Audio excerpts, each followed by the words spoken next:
네, 우리 옆에 계신 분들과 이렇게 인사하겠습니다. 십자가 붙듭시다.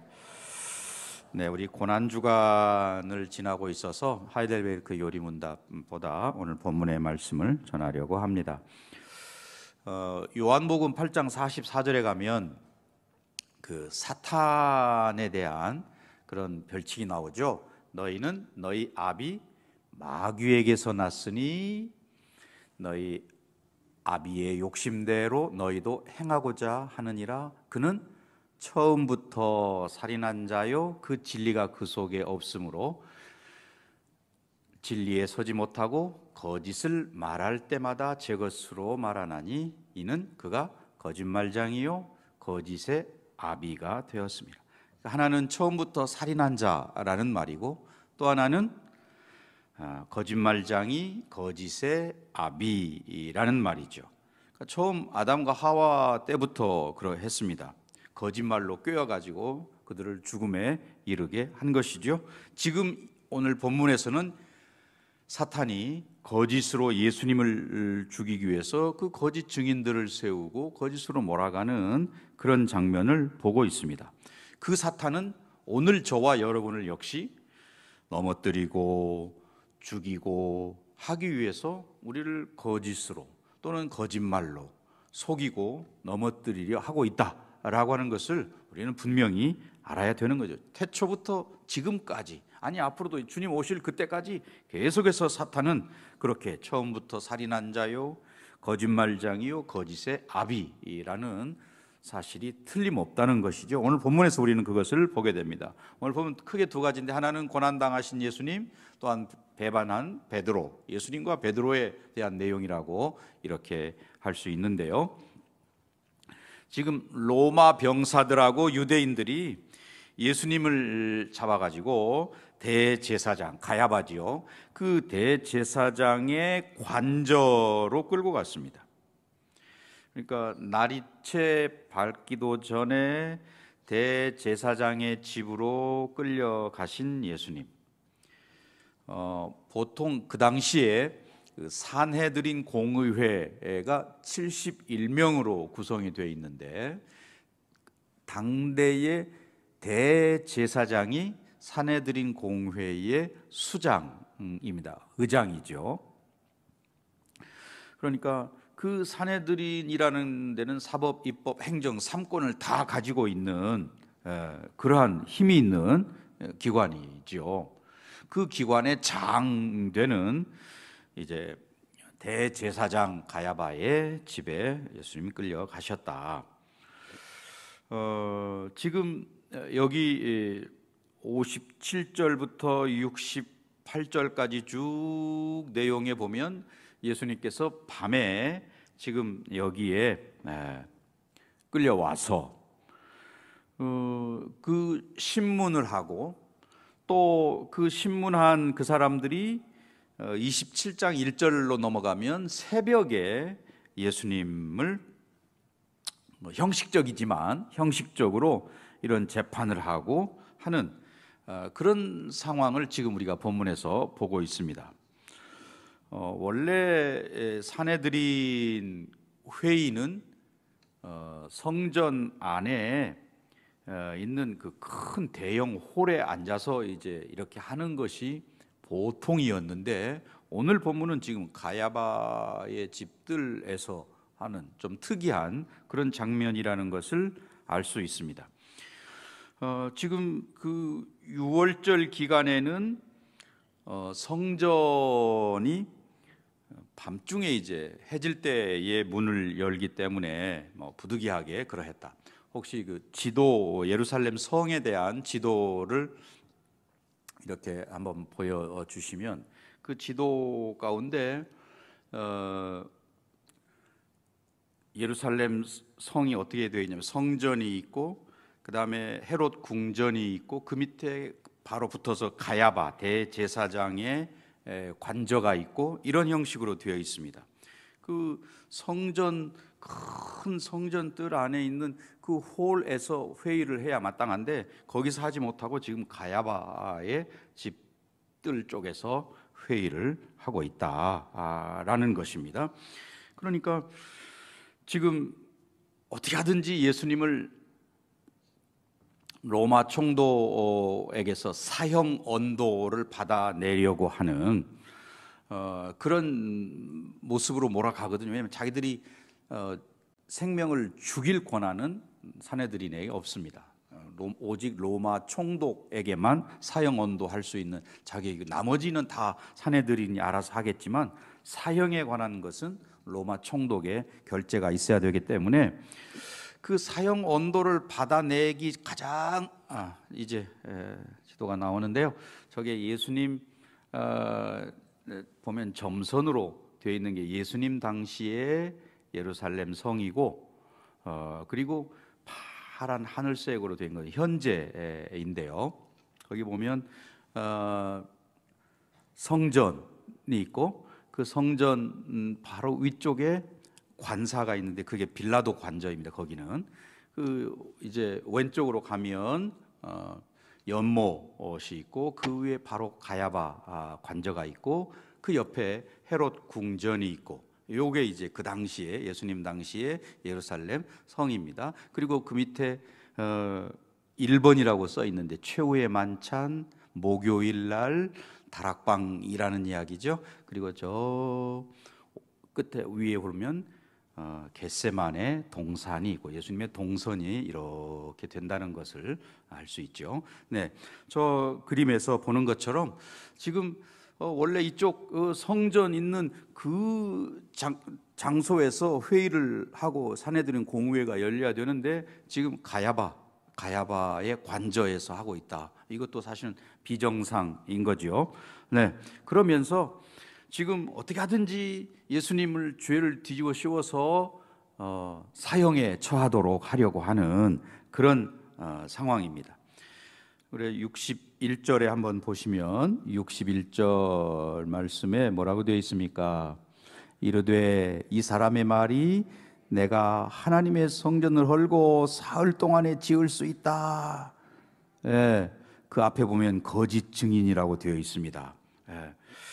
그러니까 율법에 보면 이제 두 사람 어떤 증인이든지 두 사람 이상의 일치된 증언이 있으면 법적으로 유효하다. 이게 이제 그 당시에 관례이니까 두 사람이 일어나 가지고 내가 들었는데 여기 61절의 말처럼 그렇게 했다. 이 사람이 하나님의 성전 헐고 사흘 동안에 지을 수 있다고 이렇게 했다. 이렇게 증언을 한 거지요. 예. 그러니까 뭐 사실은 그 율법이 요구하는 그 규정에 맞추려고 거짓 증인을 좀 이것도 모순이죠. 거짓 증인을 세워가지고 어떻게 율법의 조건에 맞추려고 하는 그래서 대제사장이 그 증언, 그 두 사람의 증언이 사실이냐라고 하는 것을 예수님에게 확인하죠. 근데 예수님은 아무 대꾸가 없으셨습니다. 대꾸할 필요가 없는 거죠. 그래서 예수님에게 또 질문하는 게 63절 내용이에요. 63절 읽어보겠습니다. 예수께서 침묵하시거늘 대제사장이 이르되 내가 너로 살아계신 하나님께 맹세하게 하노니 내가 하나님의 아들 그리스도인지 우리에게 말하라.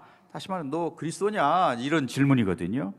그러니까 어떻게든지 억지로 죄목을 찾아야 되겠는데 그 당시에 로마 총독이 가장 신경을 곤두세우는 게 있다면 자칭 메시아, 내가 메시아다 라고 주장하는 사람이 있으면 그 유대인들이 메시아라고 주장하는 사람들에게 막 몰려가 가지고 목숨을 걸고 그 사람하고 함께 로마에 대항해서 항거하고 막 이런 일들이 있기 때문에 로마 총독이 온통 곤두세우는 것은 메시아라고 하는 사람이 나타나는가 하는 거거든요.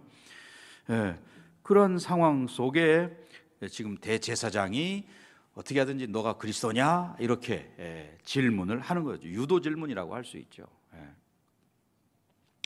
지금 그 침묵을 지키시던 예수님께서 64절 예수님의 대답입니다. 뭐라고 되어 있습니까? 예수께서 이르시되 내가 말하였느니라. 그러나 내가 너희에게 이르노니 이후에 인자가 권능의 우편에 앉아 있는 것과 하늘 구름을 타고 오는 것을 너희가 보리라 하시니. 예수님께서 하신 말씀이에요. 예. 자, 네가 말했다. 내가 말한 게 아니고 네가 말했다. 이렇게 이야기합니다. 그리고 이후에 영어 성경에서는 지금부터 이렇게 이제 번역을 했는데, 이후에 지금부터는 예수님께서 십자가를 지고 가시는 그 일을 이야기하는 거죠. 이제부터는 그런 말입니다. 인자의 통치가 시작된다. 예수님께서 하신 말씀, 십자가의 죽으심으로 이제 예수님의 지상 사역은 끝나지만, 그러나 이제 부활하시고 승천하시고 하심으로 인해서 인자의 영원한 통치가 시작되는 것이고, 그리고 때가 되면 다시 오신다라고 하는 그런 의미를 담고 있는 게 바로 여기 예수님께서 하신 말씀, 이후에 인자가 권능의 우편에 앉아 있는 것과 하늘 구름을 타고 오는 것, 재림까지를 말씀하시는 그런 내용입니다. 자, 이러한 말씀에 대해서 65절에 보면 이제 드디어 대제사장의 이야기가 나옵니다. 대제사장이 자기 옷을 찢으며 이르되 뭐라고 합니까? 그가 신성모독하는 말을 하였으니 어찌 더 증인을 요구하리요? 보라, 너희가 지금 이 신성모독하는 말을 들었다. 신성모독이라는 말을 두 번이나 계속 쓰고 있어요. 왜냐하면 유대인들이 가장 싫어하는 말이 신성모독입니다. 하나님을 모독하는 죄, 이게 가장 무서운 죄인데, 지금 가야바 대제사장 가야바는 예수님이 스스로를 하나님의 아들이라고, 이렇게 하나님을 아버지라고 부르는 것에 대해서 그게 신성모독이다, 이렇게 이야기하는 겁니다. 이미 예수님께서 그 요한복음 10장 30절부터 33절까지 뭐라고 말씀하셨냐면, 나와 아버지는 하나이라. 예수님 그렇게 말씀하셨어요. 이미 유대인들이 다시 돌을 들어 치려 하거늘, 나와 아버지가 하나이다, 내가 곧 하나님이다, 그런 말이 있거든요. 그러니까 돌을 들어서 치려고 하는 거예요. 왜? 신성모독이니까. 예수께서 대답하시되 내가 아버지로 말미암아 여러 가지 선한 일로 너희에게 보였거늘 그 중에 어떤 일로 나를 돌로 치려 하느냐? 유대인들이 대답하되 선한 일로 말미암아 우리가 너를 돌로 치려는 것이 아니라, 그 다음에 뭐라고 되어 있습니까? 신성모독으로 인함이라 내가 사람이 되어 자칭 하나님이라 함이로라. 그게 신성모독이라는 거죠. 예수님에 대해서 유대인들이 그렇게 이야기합니다. 물론 예수님께서 그 다음에 요한복음 10장 34절부터 38절까지 이런 말씀을 하세요. 예수께서 이르시되 너희 율법에 기록된 바 내가 너희를 신이라 하였노라 하지 아니하였느냐? 성경은 패하지 못하나니 하나님의 말씀을 받은 사람들을 신이라 하셨거늘 하물며 아버지께서 거룩하게 하사 세상에 보내신 자가 나는 하나님의 아들이라 하는 것으로 너희가 어찌 신성모독이라 하느냐? 만일 내가 내 아버지의 일을 행하지 아니하거든 나를 믿지 말려니와 내가 행하거든 나를 믿지 아니할지라도 그 일은 믿으라. 그러면 너희가 아버지께서 내 안에 계시고 내가 아버지 안에 있음을 깨달아 알리라. 예수님 그런 말씀을 이렇게 하시는 거거든요. 나와 아버지는 하나이다. 유대인의 입장에서 볼 때는 그게 신성모독이라는 거죠. 레위기 24장 16절에 이 신성모독에 대해서 이야기합니다. 여호와의 이름을 모독하면 그를 반드시 죽일지니 온 회중이 돌로 그를 칠 것이니라. 거류민이든지 본토인이든지 여호와의 이름을 모독하면 그를 죽일지. 이스라엘 백성들은 말할 것도 없고, 거류민, 외국 사람들도, 외국 사람이지만 거기 와서 살고 있는 외국인들 또 신성모독을 범하면 돌로 쳐 죽여라. 이게 레위기에 나와 있는 말씀이거든요. 그러니까 예수님을 향해서 하나님 아들이라고 그러고 하나님이 나의 아버지라고 그러고, 그러니까 돌로 치려고 하는 그런 거죠. 지금 이 사람들이 사실은 그게 진리의 말씀인데 그걸 믿지 못하고 돌로 치려고 하는 어리석은 그런 모습을 보이고 있습니까? 왜 그들이 그런 성경을 모르기 때문에 이러한 잘못을 그들이 범하고 있는 거죠. 예수님은 하나님의 아들이시다. 우리는 분명히 믿습니다. 성경을 통해서 그걸 알고요. 그런데 유대인들은 그걸 몰랐던 것이죠. 성경을 제대로 알지 못했기 때문에 이러한 어리석은 일을 범하고 있다. 물론 성경을 연구하고 그들이 얼마나 말씀을 어려서부터 심지어는 오세다도 새기고 암송을 하고 하지만 예수님을 알지 못하는, 예수님을 모르니까 성경을 제대로 알지 못. 예수님을 모르고는 성경을 풀 수가 없는 거죠. 성경이 예수님에 관한 것, 구약도 그러고 신약도 그러하고 예수님에 관하여 증명하고 있는 거기 때문에 예수님을 빼고는 성경을 이해할 수 없는 거죠. 그래서 유대인들이 제대로 성경을 모른다. 구약에 이미 오래전부터 다양한 모습으로 메시아 예수님에 대해서 예언을 하고 있는데 예수님을 알아보지 못하고 있다. 그렇다면 오늘 저와 여러분은 제대로 예수님을 알고 있는가라고 하는 질문을 하지 않을 수 없습니다. 내 주의 말씀은 내 발의 등이요 내 길의 빛입니다 라고 그러는데 정말 하나님의 말씀이 우리 삶에 가는 길에 인생에 빛이 되고 있는지 우리가 질문을 해야 됩니다. 대제사장일지라도 예수님을 모르니까 이렇게 어리석은 행동을 하게 되는 거고, 많은 성경학자들 그 당시에 당대에 성경을 많이 안다고 하는 그런 사람들도 이렇게 이런 모습을 보이고 있다는 것이죠. 네. 그래서 신성모독 그들이 예수님을 이제 죽이기로 하니까 침을 뱉기도 하고 또 주먹으로 때리고 손바닥으로 때리고 예수님을 그렇게 하고 있습니다. 그 신성모독은 사형에 해당한다. 67절 말씀 같이 읽어볼까요? 67절. 이에 예수의 얼굴에 침 뱉으며 주먹으로 치고 어떤 사람은 손바닥으로 때리며 라고 말하고 있습니다. 네. 그러니까 예수님을 향해서 이렇게 적개심을 드러내는, 이거는 사탄의 대표적인 방법이지요. 예수 믿는 우리들, 예수 믿지 못하게 만들고 또 심지어는 여기 보면 모욕을 하게 하고 이런 상황으로 끌고 가는 거죠. 사탄의 전략인 것이죠. 주님께서 우리에게 선택을 요구하고 있는 거죠. 그리스도를 부끄러워할 거냐, 아니면 담대히 예수님의 뒤를 따를 거냐, 이 둘 중에 하나라는 것이죠. 오늘 예수님께서 이런 정말 치욕을 당하시는 것은 결국 저와 여러분이 당해야 할 것을 대신 당하시는 거라는 것을 우리가 분명히 알아야 되겠습니다. 자, 두 번째는 베드로의 실패의 모습을 우리는 보게 됩니다. 베드로가 정말 실패하는 인생으로 끝나는 게 아니고, 그러나 감사하게도 나중에 그는 하나님의 큰 일꾼으로 쓰임받는 그런 사람이 된 것을 우리는 알고 있습니다.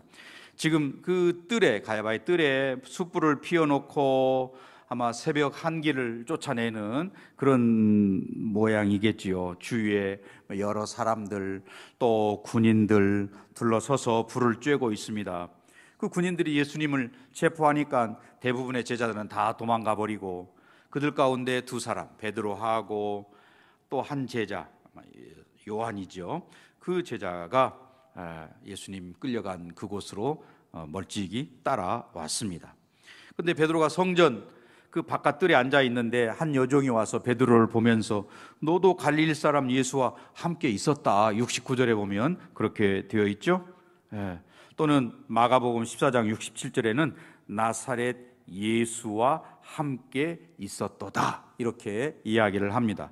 갈릴리 사람 예수 또는 나사렛 예수, 이런 말은 사실은 그런 지리적인 내용을 앞에다 붙임으로 좀 그 예루살렘에 살고 있는 사람들이 변방 사람들을 좀 얕잡아 보는 그런 표현이지요. 갈릴리 사람 예수, 나사렛 예수, 나사렛에서 뭐 선한 게 나오겠어, 이렇게 말하는 바로 그런 것이죠. 그러니까 사람들이 지어낸 말, 예수님을 낮추어 부르기 위해서 지어낸 말, 갈릴리 사람, 뭐 나사렛, 뭐 이런 표현을 쓰고 있는 것입니다. 그래서 그런 표현에 대해서 이제 베드로의 반응, 자 70절 말씀을 우리 한번 읽겠습니다. 베드로가 모든 사람 앞에서 부인하여 이르되 나는 네가 무슨 말을 하는지 알지 못하겠노라 하며, 여기 모든 사람 앞에서라고 되어 있습니다. 거기 있는 모든 사람들 앞에서. 예수님은 이미 마태복음 10장 33절에서 분명히 말씀을 하셨어요. 누구든지 사람 앞에서 나를 부인하면 나도 하늘에 계신 내 아버지 앞에서 그를 부인하리라. 예수님 말씀하셨었습니다. 그 예수님의 뒤를 이어서 하나님 나라 확장을 위해서 힘써야 할 이 베드로가 한 여종 앞에서 넘어지는 모습을 우리는 보고 있습니다. 이어서 71절에 보면 뭐라고 되어 있습니까? 앞문으로 나아가니 다른 여종이 그를 보고 거기 있는 사람들에게 말하되 이 사람은 나사렛 예수와 함께 있었도다 하매. 지금 두 번째 장면이죠. 베드로는 이제 아마 그 자리, 처음에 예수님을 모든 사람들 앞에서 모른다고 했던 그 자리를 피하기 위해서 지금 앞문으로 도망가는 그런 의도인 것이죠. 다른 여종이 베드로를 일컬어서 뭐라고 이야기합니까? 나사렛 예수와 함께 있던 자라고 이야기를 합니다. 그러니까 또 72절에 베드로는 어떻게 반응합니까? 베드로가 맹세하고 또 부인하여 이르되 나는 그 사람을 알지 못하노라. 처음에는 무슨 말 하는지 잘 모르겠다 이렇게 말했는데 이제 여기 72절에 와서는 나는 그 사람을 알지 못한다. 처음보다 훨씬 더 강하게 부정하는 그런 내용이죠. 자기를 가장 아끼고 사랑하시던 예수님, 스승이기도 하고 주님이신데 그분을 그냥 그 사람 이렇게 소위 그 경멸적인 표현을 사용하고 있다는 것이죠. 자기가 위기를 모면하기 위해서 그러한 것입니다. 또 73절은 뭐라고 되어 있습니까? 73절 조금 후에 곁에 섰던 사람들이 나와 베드로에게 이르되 너도 진실로 그 도당이라 내 말소리가 너를 표명한다 하거늘. 베드로가 갈릴리 지방의 억양을 사용하니까 그 갈릴리 사람들하고 유다 지방 사람들하고 말투가 다르다는 거죠. 왜냐하면 우리가 아는 대로 밑에 유다 지방이 있고 그 사이에 사마리아 지방이 있고 그 위에 갈릴리가 있잖아요. 그러니까 거리적으로 떨어져 있고 사람들이 왕래 뭐 이렇게 빙 돌아서 가야 되니까 왕래가 자연히 적을 수밖에요. 그러다 보니까 말투가 다른 거죠.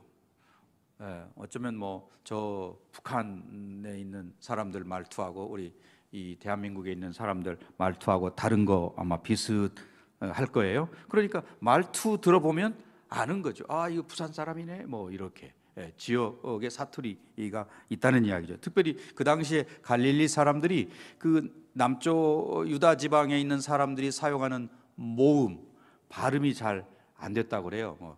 쌀 발음 잘 안 된다고 그러죠. 살 이렇게 발음한다고 그러는데 우리도 그렇게 지금 그 발음을 듣고 너 그 나사렛 예수하고 똑같은 발음 쓰는구나 이렇게 이야기를 하는 거죠. 그러니까 74절 우리 같이 읽습니다. 그가 저주하며 맹세하여 이르되 나는 그 사람을 알지 못하노라 하니 곧 닭이 울더라.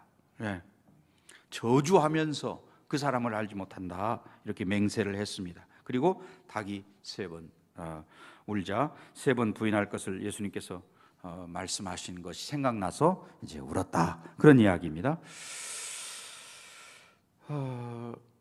물론 뭐 나중에 베드로는 이런 실패를 딛고 일어서서 초대교회의 큰 초석이 되는 그런 인물이 되었습니다.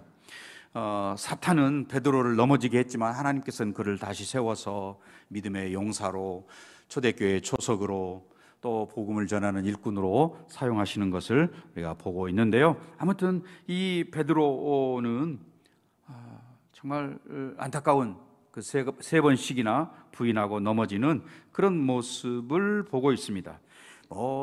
부인하고 저주하고 맹세하고 하는 그런 모습. 그리고 그 순간 닭이 울었고 예수님의 말씀이 생각나서 밖에 나가 심히 통곡했다. 예수님께서 이미 베드로를 비롯한 제자들이 예수님을 배반할 것을 분명히 말씀해 주셨죠. 그런데 아무도 그걸 사실은 믿지 않았었습니다. 특별히 베드로는 더 그러했죠. 그러나 예수님의 그 예언은 정확하게 실현되었다는 사실입니다. 예수님께서 재판 받으실 때 제자 중에 어느 누구 한 사람도 그 옆에 남아 있지를 않았습니다. 또 지금 베드로는, 수제자라고 하는 베드로는 뭐 저주에다가 맹세까지 하고 예수님을 모른다고 부인하는 그런 지경에 있는 것이죠. 뭐 우리가 믿든지 안 믿든지 하나님의 말씀, 성경은 그냥 완전히 이루어지는구나. 성경 말씀은 우리가 믿든 온 인류가 뭐 받아들이지 않든 상관없이 이 말씀은 그대로 1.1획도 변개함이 없이 성취된다는 것을 우리는 베드로의 모습을 통해서 발견하게 되는 것이죠. 그래서 우리가 성경을 읽어야 되고 또 쓰기도 하고 암송도 하고 공부도 하고 이렇게 하는 거죠. 하나님 말씀을 의지해. 왜? 이 말씀은 내가 믿든지 안 믿든지 상관없이 그대로 성취되어가는 말씀이라는 것을 우리는 베드로의 모습 또는 제자들의 모습을 통해서 예수님께서 말씀하신 바가 그대로 성취된 것을 보게 되는 것이죠. 그런 점에서 우리가 내 판단이나 신념으로 사는 게 아니고 하나님 말씀을 의지해 살아야 될 인생이구나. 우리 믿는다는 게 바로 그러한 거구나. 이 수제자라고 자처하던 베드로도 여종의 말 한마디에 그냥 힘없이 무너져 버리는 그런 모습을 봅니다. 그런 점에서 우리도 언제든지 저와 여러분도 넘어질 수 있다는 거, 실패할 수 있다는 거. 또 물론 주님은 그렇게 넘어진 베드로를 다시 일으켜 세우시는 분이지요. 이렇게 세워서 또 일할 수 있도록 힘을 주시고 은혜를 더하시고 그렇게 하는 분이라는 것을 우리가 알게 되었습니다. 사실 우리가 살아가면서 제일 힘든 게 있다면 억울한 일 당하는 거, 억울한 소리 듣는 거, 뭐 이런 거지요. 그런데 우리 본문에 보면 예수님은 뭐 그 정도가 아니고 모욕과 또는 학대와 침뱉음 뭐 이런 것들을 당하시는데 그냥 묵묵히 견디고 계시는구나. 그리고 거기서 꼭 필요한 말이 아니고는 말하지 않고 묵묵히 견디어내시는 그 예수님의 모습을 우리는 보게 됩니다. 뭐 반박하고 또는 공박하고 그렇게 하는 게 아니고 그냥 침묵하고 계시다. 이 속 내면이 약한 사람일수록 더 자기를 변호하려고 그러고 막 같이 맞서 싸우고 그러는 거죠. 침묵할 수 있다는 것은 이거는 깊은 기도로 길러진 힘이 아니고는 감당할 수 없는 거죠. 내공, 뭐 우리가 그런 말을 쓰잖아요. 정말 기도로 내공을 쌓은 사람만이 이런 침묵을 할 수 있는 거예요. 참아낼 수 있는 거죠. 그렇지 않으면 예수님은 그냥 끝까지 침묵하시, 생명이 경각에 달려있는 그 순간인데도 침묵하고 계시는데 우리는 어떻습니까? 누가 조그만 나에게 뭐 듣기 싫은 소리 한다든지 뭐 애매한 소리를 한다든지 뭐 좀 욕을 한다든지 뭐 이러면 참지 못하는 이런 것들을 우리가 보고 있는 거죠. 그러나 고난주간을 우리가 또 특별히 예수님의 이러한 모습을 보면서 예수님은 이렇게 침묵하시는구나. 이 침묵이 이거 쉽지 않은 거구나. 대단한 힘이, 그런 영적인 내적인 힘이 있을 때 침묵할 수 있겠구나 하는 것을 우리가 깨닫게 됩니다. 우리가 정말 뭐 나름대로 저와 여러분 다 예수 잘 믿는다 이렇게 생각을 하지요. 그런데 뭐 하나님을 여기 지금 보면 신성 모독이다, 이렇게 대제사장과 거기 있는 사람들과 많은 사람들이 신성 모독이야 이러면서 막 치를 떨고 그러는데, 그 순간에 그들은 정작 하나님의 아들을 모독하고 있거든요. 우리의 믿음이 잘못되면, 저와 여러분의 믿음이 잘못되면 하나님의 이름으로 하나님을 이거 모독할 수 있구나. 또 우리가 사실은 잘못하는 것 때문에 세상 사람들이 하나님을 모독하고 하나님의 영광을 나타내지 못하고 가리는 그런 일들이 생기겠구나. 오늘 저와 여러분의 모습, 내가 믿음대로 바르게 살지 않으면 이게 이런 잘못을 가져올 수 있겠구나. 오늘 또 베드로의 모습을 보면서 이렇게 베드로가 비겁한 인간인 줄 몰랐다. 그 위기가 드러나니까, 위기의 순간에 그 진면목이 드러나잖아요. 모든 것이 드러나죠. 이제 그동안엔 몰랐는데 우리가 코로나라는 위기를 보니까 이제 진짜 신앙인지 아닌지도 드러나게 되고, 또 정말 우리가 믿는 믿음의 내용이 무엇인지, 또 어떤 신앙의 상태에 있는지, 이런 것들이 거의 이렇게 적나라하게 드러나게 되었습니다. 그러니까 위기 앞에 서 봐야 사실은 진면목이 드러나는 거예요. 베드로는 그 생명이 경각에 달려있는 위기 상황을 만나니까 여종, 또 다른 여종, 또 많은 사람들 앞에서 예수님을 배반하고 저주하고 이런 모습들을 보이고 있습니다. 우리가 겸손히 주님을 의지하고 성령님의 능력을 의지할 때 이런 것들을 이겨낼 수 있겠구나. 베드로의 이런 실수를 우리가 다시 범하지 않으려면 내 의지나 내 결단 가지고는 안 되고, 정말 주님을 의지하고 또 성령께서 우리에게 그런 힘을 불어넣어 주셔야만 되는구나. 그리고 그것은 평소에 우리가 늘 훈련해서, 작은 일에서부터 계속해서 훈련해서 이겨내고 할 때 큰 위기가 닥쳤을 때도 이겨낼 수, 앞으로 이 코로나보다 더 어려운 위기가 우리에게 닥쳐올 수 있겠지요. 더 큰 어려움도. 그러나 그때 이 코로나를 잘 이겨낸 분들은 그것도 이겨낼 수 있는 거죠. 더 큰 어려움도, 생명이, 목숨이 왔다 갔다 하는 그 순간에도 우리는 믿음을 든든히 하고 나아갈 수 있게 된다는 것이죠. 자, 이제 결론의 말씀을 맺고자 합니다.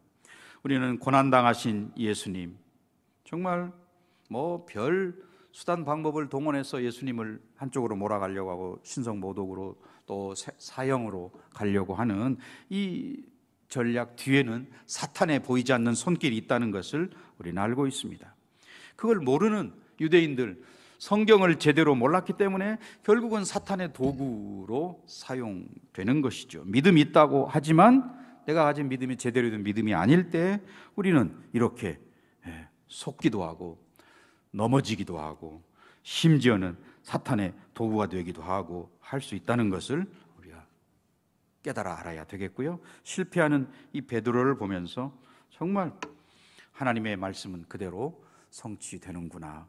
또 우리가 이런 어려움을 만났을 때에 베드로와 같은 실패를 반복하지 않기 위해서 나는 어떻게 해야 될 것이냐. 오늘 우리는 정말 하나님의 말씀을 의지하고 또 성령의 도우심으로 말미암아서 우리가 이런 것들을 이겨낼 수 있다는 것을 알게 되었습니다. 오늘 이 자리에 함께한 우리 모두, 또 영상을 통해서 예배하는 우리 모든 성도님들이 정말 나름대로 잘 믿는다라고 생각을 하겠지만 그러한 것들이 제대로 되지 않으면 이런 똑같은 잘못, 베드로와 같은 잘못을 범할 수 있다는 것을 우리가 경고로 삼아서 늘 깨어있는 그런 신앙, 특별히 고난주간에 정말 신앙으로, 말씀으로, 십자가 붙들므로 무장하는 저와 여러분 우리 모두가 되시기를 주님의 이름으로 간절히 축원합니다.